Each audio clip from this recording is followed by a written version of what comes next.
Potential micro cap stock share करने वाला हूं। यहाँ जिस बिजनेस के बारे में मैं आपके साथ चर्चा करने वाला हूं, ये एक क्वालिटी बिजनेस है जो कि माइक्रो कैप लेवल पर हमें देखने को मिल रहा है। ये कंपनी सिर्फ 15 से 1600 करोड़ का मार्केट कैप रखती है, लेकिन जो यहाँ पर ग्रोथ आ रही है वो 50 to 55% CAGR से आ रही है। एंड 50 to 55% CAGR एक हाई ग्रोथ कंपनी की निशानी है, यानी कि ये जो स्टॉक है potentially 10 to 50 times multibagger भी बन सकता है। और इस कंपनी से रिलेटेड काफी ज्यादा डिस्क्लोजर्स अवेलेबल है। एक बिजनेस क्लास मैनेजमेंट है, मैनेजमेंट बहुत ही स्ट्रांग है, फाइनेंशियली भी ये कंपनी बहुत ही ज्यादा स्ट्रांग है। जिस सेगमेंट में ये कंपनी काम कर रही है उस सेगमेंट में ना केवल इंडिया में बल्कि पूरे एशिया में ये अकेली कंपनी है। और इनका जो प्रोडक्ट सेगमेंट है उसमें सिर्फ 4 प्लेयर्स है जो ग्लोबल मार्केट शेयर कैप्चर कर रहे हैं। यहाँ पर अभी ये बहुत ही छोटा प्लेयर है, तो इसके बारे में भी हम आगे चर्चा करेंगे। तो ये जो बिजनेस है इसको आप एज ए इन्वेस्टमेंट एडवाइस मत लीजिए, बल्कि आप इस पर ज्यादा से ज्यादा एनालिसिस कीजिए। यहाँ से आप अपनी नॉलेज को और ज्यादा बढ़ाइए एंड इस बिजनेस को थोड़ा सा डीपली अंडरस्टैंड करने की कोशिश कीजिए। साथ ही अगर आप चैनल पर नए हैं तो चैनल को सब्सक्राइब कर लीजिए। अगर वीडियो को लाइक नहीं किया तो वीडियो को लाइक कर दीजिए। तो दोस्तों सबसे पहले हम इस कंपनी के बिजनेस मॉडल को समझते हैं, फिर हम इस कंपनी के इंडस्ट्री को भी एक बार से जांच लेंगे। सबसे पहले यहाँ आप नोट कीजिए इनके 2 मेन प्रोडक्ट सेगमेंट्स है। जो पहला सेगमेंट है वो किचन वेयर का है, जो दूसरा सेगमेंट है वो बाथरूम सेगमेंट है। तो जो किचन सेगमेंट है यहाँ पर ये सिंक्स एंड इससे रिलेटेड अप्लायंसेस मैन्युफैक्चर करते हैं। दूसरी तरफ जो इनका बाथरूम साइट है यहाँ पर ये बाथरूम से जुड़े हुए प्रोडक्ट्स के अंदर काम कर रहे हैं। तो सबसे पहले हम इनके किचन वेयर सेगमेंट पर फोकस करते हैं, जहां पर ये सिंक्स की मैन्युफैक्चरिंग कर रहे हैं। सिंक्स में भी यहाँ पर 2 तरह के सिंक्स होते हैं, एक होता है क्वार्ट्ज सिंक एंड दूसरी तरफ है स्टेनलेस स्टील सिंक्स। तो इस कंपनी की महारत क्वार्ट्ज सिंक्स मैन्युफैक्चरिंग में है। स्टेनलेस स्टील तो यहाँ पर काफी ज्यादा फ्रैगमेंटेड है, बट ये जो सेगमेंट है ये आने वाले समय में कंपनी का फ्लैगशिप सेगमेंट होने वाला है। ये मैं इसलिए कह रहा हूं कि ये जो सेगमेंट है ये इस कंपनी को दूसरी कंपनियों से बहुत ही ज्यादा अलग बना देती है। आपको मैं बता दूं कि आज पूरी दुनिया में सिर्फ 4 ऐसी कंपनीज है जो क्वाड सिंक्स की मैन्युफैक्चरिंग करती है एंड उनमें से ये एक प्लेयर है। और मैं ये भारत सतह पर नहीं कह रहा, मैं ग्लोबल लेवल पर ये बात कह रहा हूं कि आज दुनिया भर में सिर्फ 4 प्लेयर्स है क्वाड सिंक्स को लेकर, जो कि शॉक टेक्नोलॉजी से क्वाड सिंक्स की मैन्युफैक्चरिंग करते हैं। आज 80 से लेकर 85% जो इंडस्ट्री है वो सिर्फ स्टेनलेस स्टील से सिंक्स की मैन्युफैक्चरिंग कर रही है। बचा सिर्फ 8 से 10% ही आज क्वाड सिंक्स का यूज हो रहा है। तो ये एक पोटेंशियल मार्केट है एंड इस सेगमेंट पर आप कंपनी का काफी ज्यादा फोकस है।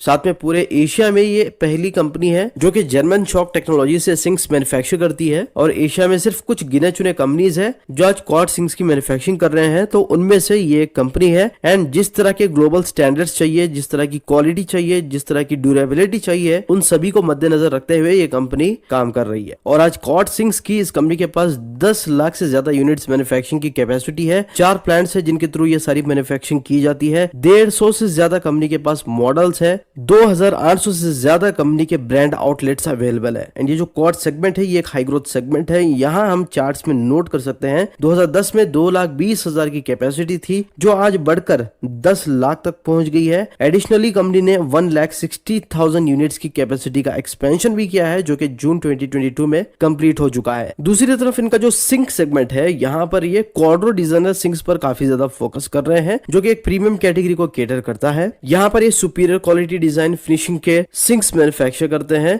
आज कंपनी के पास लगभग 1 लाख सिंक्स पर एनएम की कमर्शियल प्रोडक्शन कैपेसिटी है। 90,000 की एडिशनल कैपेसिटी कंपनी ने लगाई है, जहां पर मार्च 2023 में प्रोडक्शन भी किया जाएगा। एंड इसकी ग्रोथ के लिए कंपनी यूके बेस्ड एक डिस्ट्रीब्यूशन कंपनी को भी एक्वायर कर चुकी है। फर्दर यहाँ पर ये इनोवेशन काफी ज्यादा कर रहे हैं, like micro radius and square sinks की मैन्युफैक्चरिंग कर रहे हैं। किचन वेयर में इनका जो दूसरा सब सेगमेंट है वो है किचन अप्लायंसेस का, जहां पर ये चिमनीज मैन्युफैक्चर करते हैं, dishwashers, cooktops, built in ovens, cooking range से लेकर हुड्स, वाइन चिलर्स और माइक्रोवेव ओवंस भी एक अपनी मैन्युफैक्चरिंग कर रही है। एंड करंटली ये जो सेगमेंट है ये सिर्फ 5% रेवेन्यू कंट्रीब्यूशन कर रहा है। तो फर्दर इस सेगमेंट से जो रेवेन्यू कंट्रीब्यूशन है वो बढ़ सकता है। इनका दूसरा सेगमेंट बाथ सेगमेंट है, जहां पर ये वॉश बेसिन्स, शॉवर्स एंड इससे अलाइड प्रोडक्ट्स की मैन्युफैक्चरिंग कर रहे हैं। तो यहाँ जिस कंपनी के बारे में हम चर्चा कर रहे हैं उस कंपनी का नाम है कैरिसिल लिमिटेड। फॉर्मरली इसे एक्रिसिल के नाम से भी जाना जाता था। तो आगे हम कैरिसिल लिमिटेड जिस इंडस्ट्री में लेकर काम कर रही है उसके ऊपर भी चर्चा करते हैं। देखते हैं कि ये इंडस्ट्री में कितना पोटेंशियल है, क्योंकि एट द एंड अगर इंडस्ट्री बड़ी नहीं है तो बिजनेस कितना भी अच्छा हो वो वेल्थ क्रिएट नहीं कर सकता। तो यहाँ हम नोट कर सकते हैं कैरिसिल लिमिटेड होम इंप्रूवमेंट इंडस्ट्री के अंदर आती है, जो कि आज $800 बिलियन तक वैल्यू की गई है एज पर 2021, जिसमें जो मेजर प्लेयर है वो यूनाइटेड स्टेट्स है। And as per a report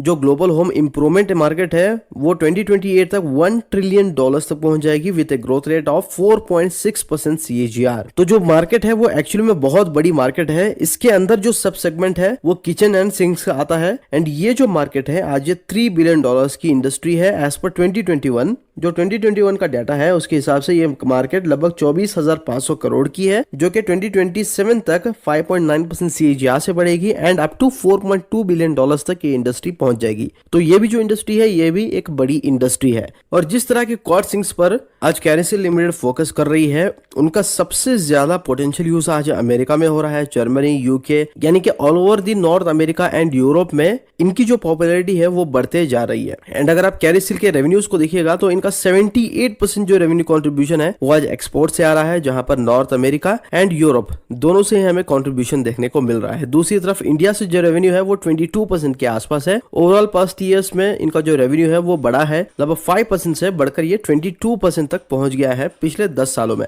तो इनके बिजनेस को देखकर एक चीज हमें समझ आती है कि यहाँ पर डिस्ट्रीब्यूशन नेटवर्क की काफी ज्यादा इंपॉर्टेंस है, चाहे वो इंडिया में हो या फिर ग्लोबली हो। तो आज ये कंपनी 55 से ज्यादा देशों में अपने प्रोडक्ट्स की एक्सपोर्ट्स कर रही है। इन्होंने काफी सारी नई नई जियोग्राफीज को भी एक्सप्लोर किया है, जैसे कि ऑस्ट्रेलिया है, न्यूजीलैंड है, गल्फ कंट्रीज है एंड गल्फ कंट्रीज जैसे कि दुबई में ये अपने नए स्टोर्स और वेयर हाउसेस दोनों ही एस्टेब्लिश करते जा रहे हैं। यूरोपियन मार्केट में खासकर जो यूके है वहां पर इनका बिजनेस सिग्निफिकेंस प्रेजेंस रखता है। डोमेस्टिक लेवल पर आज इस कंपनी के 2,800 से ज्यादा डीलर्स है एंड मैंने इस फिगर्स को पिछले साल से भी कंपेयर किया, यानी कि पिछले साल अगर हम नोट करें तो लगभग 1800 के आसपास इनके डिस्ट्रीब्यूटर्स थे, जो आज बढ़कर 2800 हो चुके हैं। कंपनी का ये भी कहना है कि अगले क्वार्टर तक इनके जो डिस्ट्रीब्यूटर्स है वो 3000 तक भी पहुंच जाएंगे। फर्दर अपने बिजनेस को स्केल करने के लिए अपने ब्रांड को पॉपुलर कर रहे हैं, चाहे वो मार्केटिंग के जरिए हो या फिर डिस्ट्रीब्यूशन के जरिए हो। फर्दर कैरिसिल लिमिटेड अपने ग्रोथ के लिए कई सारी एक्विजिशंस भी कर चुकी है। इन्होंने रिसेंटली TOL नामी कंपनी यानी कि टिकफोर्ड ऑरेंज लिमिटेड नामी एक यूके बेस्ड कंपनी को एक्वायर किया है। यहाँ पर 100% इक्विटी को कंपनी ने एक्वायर किया है। मैं आपको बता दूं कि TOL एक डेट फ्री कंपनी है, जो कि एक डिस्ट्रीब्यूशन कंपनी है एंड इसके थ्रू ये यूरोपियन बिजनेस पर फोकस कर रहे हैं। कंपनी का ये एक्सपेक्टेशन है कि इस बिजनेस के एक्विजिशन के बाद इनकी जो सेल्स है वो ऑलमोस्ट 40% से बढ़ जाएगी। ये है मिस्टर DIY, खुद इन्वेस्ट करने का रखते हैं शौक। एंड अगर इस कंपनी की सेल्स एंड प्रॉफिट ग्रोथ को भी नोट करें तो यहाँ पर आप नोट कर सकते हैं पिछले 5 साल से जो इनकी सेल्स है वो 25% CAGR से बढ़ी है एंड प्रॉफिट 34% CAGR से बढ़ा है। इस साल जो कंपनी की सेल्स है वो 23% CAGR से बढ़ी है, लेकिन जो प्रॉफिट ग्रोथ है वो डिक्लाइन होकर -19% हो चुकी है। लेकिन इसका मतलब ये नहीं कि ये कंपनी लॉस मेकिंग है, ये कंपनी प्रॉफिटेबल है। बस यहाँ पर जो प्रॉफिट ग्रोथ है वो इस साल थोड़ा सा कम देखने को मिला है, वरना अगर आप कैरिसिल की Y-on-Y बेस्ड ग्रोथ को देखिएगा तो ये बहुत ही कमाल की है। 2018 में कंपनी की सेल्स 196 करोड़ की थी, जो आज 2-3 गुना बढ़कर 600 करोड़ के आसपास पहुंच गई है। जो कंपनी का नेट प्रॉफिट है वो 12 करोड़ से इंप्रूव होकर आज 53 करोड़ तक पहुंच गया है। बस पिछले साल से जो इनका नेट प्रॉफिट है वो कम हमें देखने को मिल रहा है, क्योंकि यूएस में रिसेंटली इन्फ्लेशनरी और रिसेशन के माहौल के चलते इनकी जो सेल्स है वो डिक्लाइन हमें होते हुए देखने को मिली है। दूसरी तरफ कैरिसिल के फंडामेंटल्स को देखें तो अभी जो इसका मार्केट कैप है वो लगभग 1850 करोड़ है, यानी कि अभी भी ये एक micro to small cap company है एंड इसका जो ROC है वो हेल्दी है, लगभग 17% का ROC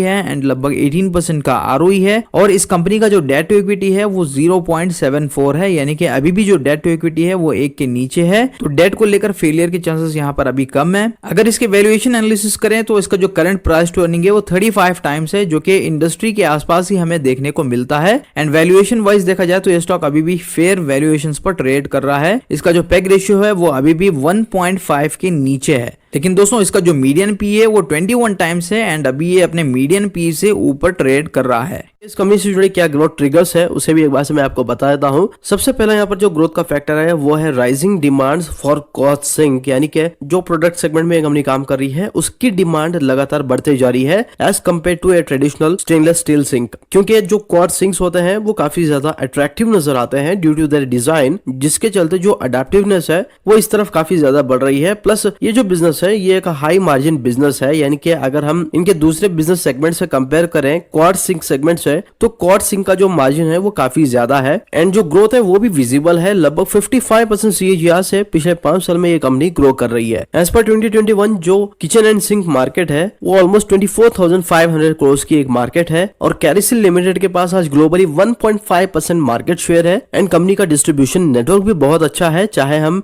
ओवरसीज नेटवर्क्स को ले लें या फिर डोमेस्टिक नेटवर्क को ले लें। डोमेस्टिकली भी ये अपने नेटवर्क को काफी ज्यादा इंप्रूव कर चुके हैं। पिछले एक साल में 1500 डिस्ट्रीब्यूटर से आज ये बढ़कर लगभग 2800 तक पहुंच गए हैं। तो कंपनी के पास एक बड़ा स्पेस है कि वो अपने आप को एक्सपैंड कर सके, ज्यादा से ज्यादा मार्केट शेयर ले सके, क्योंकि सिर्फ 4 प्लेयर्स है ग्लोबली जो इस सेगमेंट में काम कर रहे हैं। क्योंकि ये जर्मन शॉक टेक्नोलॉजी से अपने प्रोडक्ट्स की मैन्युफैक्चरिंग करती है एंड पूरे इंडिया में ही नहीं बल्कि पूरे एशिया में ये अकेली कंपनी है जो ऐसे टेक्नोलॉजी से अपने प्रोडक्ट की मैन्युफैक्चरिंग कर रही है। तीसरी तरफ जो राइजिंग डिस्पोजेबल इनकम है वो बढ़ते जा रही है, चाहे हम इंडिया ले लें या फिर अदर नेशंस को ही ले लें, जो डिस्पोजेबल इनकम है वो लगातार बढ़ते जा रही है। तो ये भी इस कंपनी के लिए एक ग्रोथ फैक्टर साबित हो सकता है। प्लस इंडिया एक पोटेंशियल मार्केट है। अभी इंडिया में इस कंपनी की जो पेनिट्रेशन है वो बहुत ही कम है, लगभग 22 से 24% रेवेन्यू कंट्रीब्यूशन आज इंडिया से आ रहा है। लेकिन जिस तरह से अवेयरनेस बढ़ेगी, जिस तरह से ये अपने ब्रांड को रिकॉग्नाइज करवाएंगे, तो इसके चलते भी इनका जो प्रेजेंस है वो बढ़ता जाएगा। फर्दर ये अपनी ग्रोथ के लिए लगातार एक्विजिशंस करते जा रहे हैं, न केवल इंडिया में, जैसे कि हमने देखा कि इन्होंने ये यूके बेस्ड डिस्ट्रीब्यूशन कंपनी को भी एक्वायर किया, जिसके थ्रू इनकी जो सेल्स है वो ऑलमोस्ट 40% से बढ़ चुकी है। तो अगर इस तरह की कंपनी फर्दर एक्विजिशंस करेगी एंड अपने आप को एक्सपेंड करेगी, न केवल फॉरेन में बल्कि इंडिया में भी, तो डेफिनेटली यहाँ पर जो ग्रोथ है वो और भी ज्यादा प्रॉमिसिंग नजर आ सकती है। आगे हम इस कंपनी से जुड़े रिस्क को भी डिस्कस कर लेते हैं। तो सबसे पहला यहाँ पर क्या रिस्क आता है, वो पॉलिटिकल रिस्क है। आज एग्रीसिल का जो एक्सपोजर है वो फॉरेन कंट्रीज में काफी ज्यादा है। अगर वहां पर रिस्ट्रिक्शंस लग जाए, इंपोर्ट ड्यूटीज बढ़ जाए या फिर वहां की कंट्रीज एंटी डंपिंग ड्यूटीज को एस्टेब्लिश करे, तो इन कारणों चलते इनके बिजनेस पर इफेक्ट आ सकता है।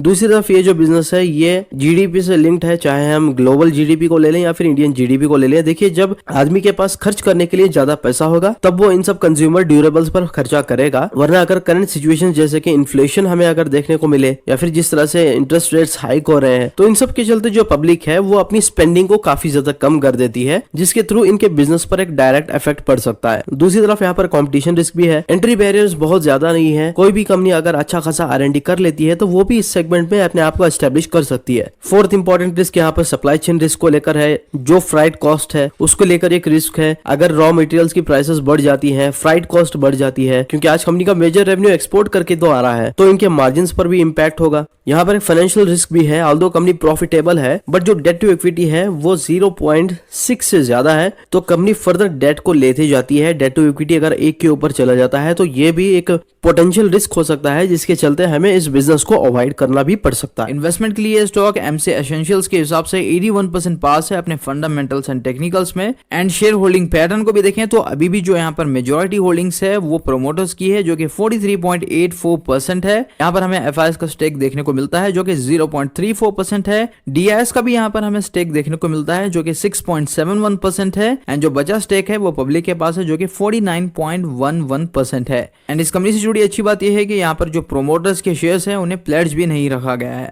फाइनली टेक्निकल्स को देखें तो कैरिसल लिमिटेड अभी भी काफी ज्यादा बुलिश नजर आता है, क्योंकि रिसेंटली यहाँ पर हमें कप विथ हैंडल का ब्रेकआउट भी देखने को मिला था एंड यहाँ पर एक अच्छा सा पुल बैक भी हमें देखने को मिल रहा है। तो फर्दर यहाँ पर मोमेंटम कंटिन्यू रह सकता है, क्योंकि ये स्टॉक अभी भी अपने 50 day and 200 day moving averages के ऊपर ट्रेड कर रहा है। तो जिन लोगों के पास ये स्टॉक है उन्हें चाहिए कि वो मोमेंटम को राइड करें। एंड अगर आपका व्यू लॉन्ग टर्म का है तो डेफिनेटली स्टॉक को लॉन्ग टर्म के लिए होल्ड किया जा सकता है, क्योंकि ये रियल एस्टेट के लिए एक प्रॉक्सी प्ले है एंड इंफ्रास्ट्रक्चर के लिए भी ये एक प्रॉक्सी प्ले है। तो आई होप आज का ये वीडियो आपको पसंद आया होगा। अगर वीडियो पसंद आया तो वीडियो को जरूर से लाइक कर दीजिए। चैनल सब्सक्राइब नहीं किया तो चैनल को सब्सक्राइब कर लीजिए। तो मिलते हैं अगले वीडियो में, तब तक अपना ख्याल रखिए। सी यू अगेन।